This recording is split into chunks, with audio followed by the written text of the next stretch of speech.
Selamat siang saudara, apa kabar Anda hari ini?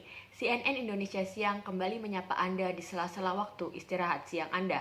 Bersama saya Safina Eka akan menemani Anda selama beberapa menit ke depan tentunya dengan informasi dan berita yang hangat dan terpercaya khusus untuk Anda.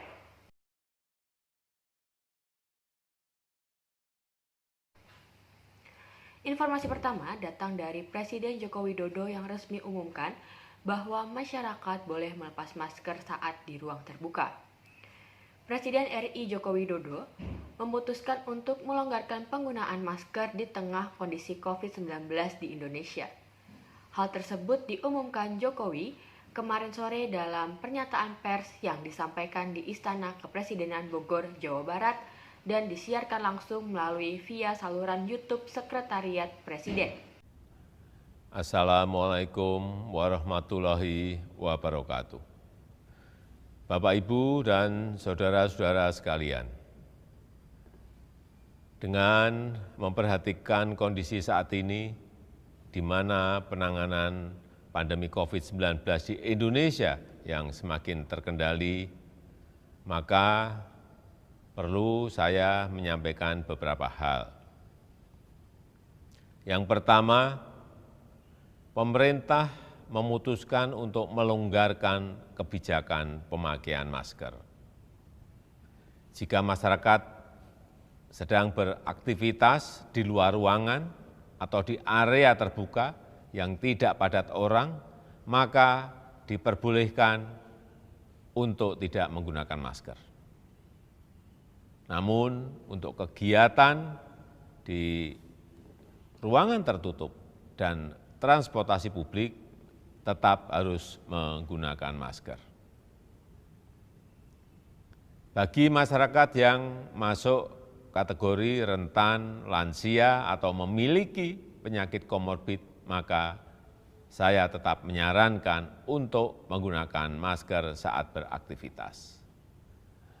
Demikian juga bagi masyarakat yang mengalami gejala batuk dan pilek, maka tetap harus menggunakan masker ketika melakukan aktivitas. Meski demikian, Jokowi tetap menekankan bahwa penggunaan masker tetap berlaku bagi warga yang berkegiatan di ruang tertutup atau transportasi publik. Penggunaan masker juga berlaku bagi masyarakat yang masuk dalam kategori rentan, lansia, atau memiliki penyakit bawaan atau komorbid. Kini pemerintah disebutkan mulai mempersiapkan skenario penanganan COVID-19 di RI dari pandemi menjadi endemi. Salah satunya adalah bahwa sebelumnya pemerintah mengizinkan pelaksanaan mudik lebaran 2022 setelah 2 tahun sebelumnya dibatasi. Selain itu, Menteri Koordinator Bidang Pembangunan Manusia dan Kebudayaan atau Menko PMK Muhadjir Effendi menyebutkan bahwa Indonesia secara de facto sudah menuju ke endemi COVID-19.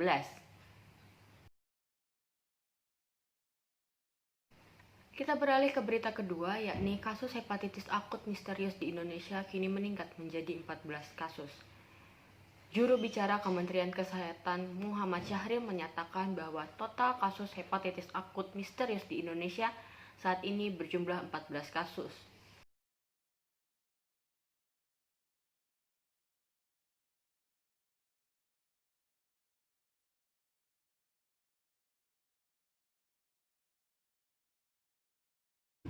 Sebelumnya dinyatakan bahwa kasus dugaan hepatitis akut misterius di Indonesia berjumlah 18. Dari total tersebut, 3 kasus diantaranya dirawat di Rumah Sakit Cipto Mangunkusumo yang berasal dari rujukan rumah sakit di Jakarta Barat dan Jakarta Timur. 3 pasien yang meninggal dunia dengan 2 status probable dan 1 discarded alias dikeluarkan dari daftar lantaran dikonfirmasi terjangkit penyakit DBD. Adapun berdasarkan data Kemenkes, 7 provinsi yang melaporkan temuan dugaan kasus hepatitis misterius adalah DKI Jakarta, Jawa Barat, Jawa Timur, Sumatera Utara, Sumatera Barat, Kepulauan Bangka Belitung, dan Kalimantan Timur. Sampai saat ini penyakit hepatitis akut misterius ini masih belum diketahui etiologinya atau masih menjadi misteri penyebabnya. Namun, Kementerian Kesehatan menyatakan terdapat beberapa gejala yang bisa kita waspadai apabila anak terkena hepatitis akut.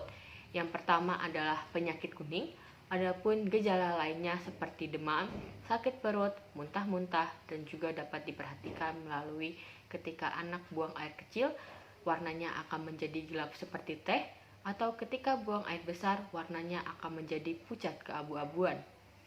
Dalam beberapa kasus, ada juga anak yang mengalami diare mendadak, kesadarannya menurun, atau kalau kita lihat, anak pun tidak nafsu makan. Selain beberapa gejala, penularan infeksi hepatitis akut misterius yang saat ini muncul di Indonesia diduga menular melalui dua cara, yakni melalui saluran pernafasan dan juga saluran pencernaan. Demikian informasi ini kami sampaikan. Jangan lupa untuk selalu menjaga kesehatan diri dan juga keluarga kapanpun dan dimanapun Anda berada. Saya Safina Eka pamit, sampai jumpa.